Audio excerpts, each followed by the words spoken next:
asalaamu calaykum waraxmatullaahi wabarakaatu kusoo dhowaada qaybtii saddexaad ee mowduuca aan uga hadlayna halista heesaha hindiga iyo shirkiyaadka iyo kufriyaadka ka buuxa heesaha hindiga ee aad dadkeena u dhegaysto qaybtani labaad xoogaa caqabad weyn ayaan kala kulmay kadib markii shirkadihii iska lahaa copyrightka heesahaas ay dacweeyeen laakiin koley markasta xaqu waa sheegis waxaan doonayaa inaan kuwaana ku daro qaybta saddexaad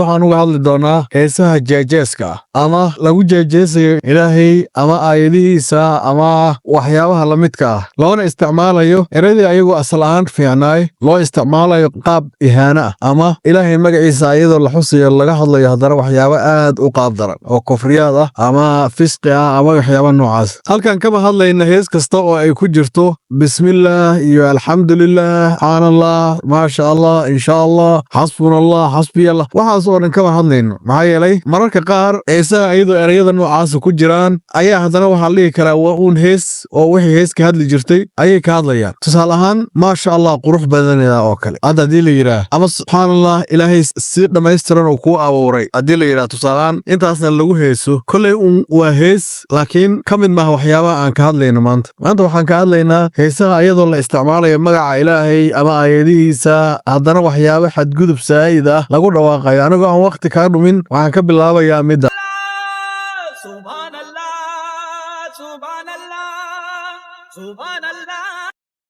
heesta haddii aan si jajab ah kuugu fasiro waxa ay noqonaysaa haddii bishu ay iga kaa ergey lahayd waxa ay ku dhihi lahayd daaha xishoodka iska tuur oo khalad sameey marmarsiiyo soo samayso ee gacmahayga imaaw aan kugu dhammaaday waxyaabaha layaab kale ma aha erayadan aan ka sheekaynayno ma ah ee waxaa weeye in laga hormariyo subxaanallah xijaabka iska tuura qalad sameey oo kale in laysku xijiyo qalad sameey micnaheedu waxay noqon kartaa sinayso marka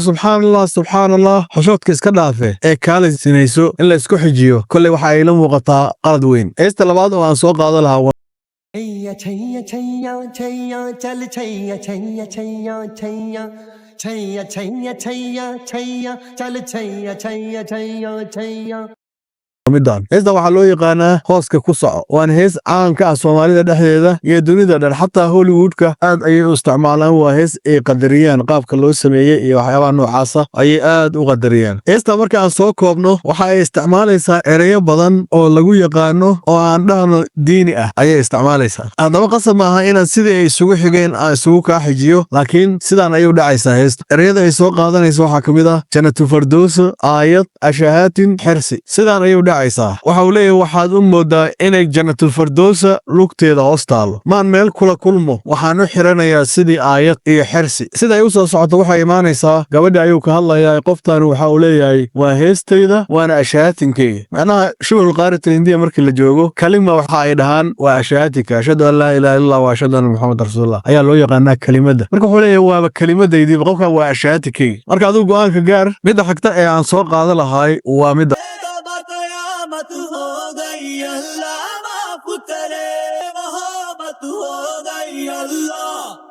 ilaahay caf gabadha ayuu ku leeyahay shar oo dhan ayaa dhacday ilaahay caf halaag ayaa dhacay ilaahay caf edeb darran sameeyay ilaahay caf xadgudub oo dhan ayaan sameeyay ilaahay caf siday u soo socoto waxa ay timid indhahayga xiran ayaan kuu sujuuday siday u socoto waxa ay timid gabadha ayuu ku leeyahay waan ku caabuday ilaahay caf marka waa jees aad u weyn midda kale ee aan ku xiji lahay waa midaan شكرا لله والحمد لله شكرا لله والحمد لله midaan inaan ku fogaado ma doonayo laakiin uun alxamdulilah alshukru lilah waa intaas waa iska naqaanaa erayo waxaa lagu xijinayaa aan markaas munaasab ahayn sida markii indhaheennu ay is arkeen jannadii ayaa ii soo caraf markii faruuryaheenna ay istaabteenna cerkaa duca ka soo da'day ku fogaamaayo taas midaan kale ayaan u gudbayaa दुहाई है फिर बेवफाई है मुश्किल रिहाई है हाँ तेरे प्यार में अल्लाह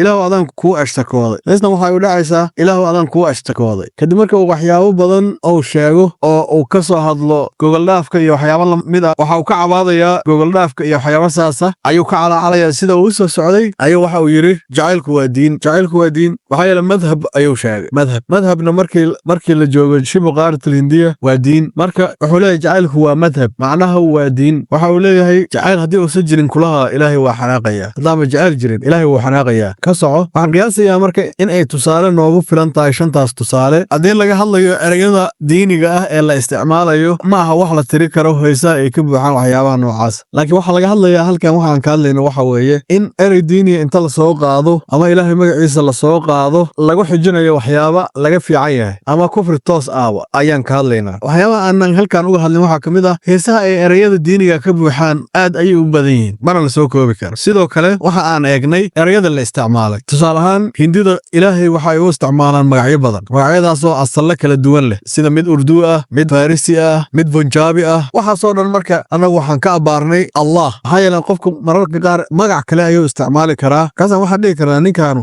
sanam ayuu ka hadlayaa. tusaalahaan bagwaan markay dhahaan oo kale waxaan dhihi karnaa waa sanam ayay ka hadlayaan. khuda markay dhahaan inta badan khuda ilaaheenna loo isticmaalaa, laakiin mararka qaar xataa wadada ayaa ka doodo dhaca khuda farisiyiinta ilaahoodii hore u isticmaali jiray, marka nama quseeyo. sidoo kale waxaa jira qudrad, waxaa jira intaasoo eray oo ay u isticmaalayaan ilaahay. marka anaga waxaan ka abaarnay midka ka hadlaya allah toos u dhahaya. kaas ayaan ka duulay si aan hadhowdii loo dhihin nimankaanu sanamkoodii ka hadlayeen iyo waxyaaba noocaas si aan loo dhihin. marka waa intaas ayaan kusoo gebagabaynayaa insha allahu tacaala. waan arki doonaa markii qaybta xigta. aan ma garan karo inta igu qaadan doonta inaan soo diyaariyo qaybta kale ee afaraad, laakiin halkaas ayaan ku ekeenaya. assalaamu calaykum.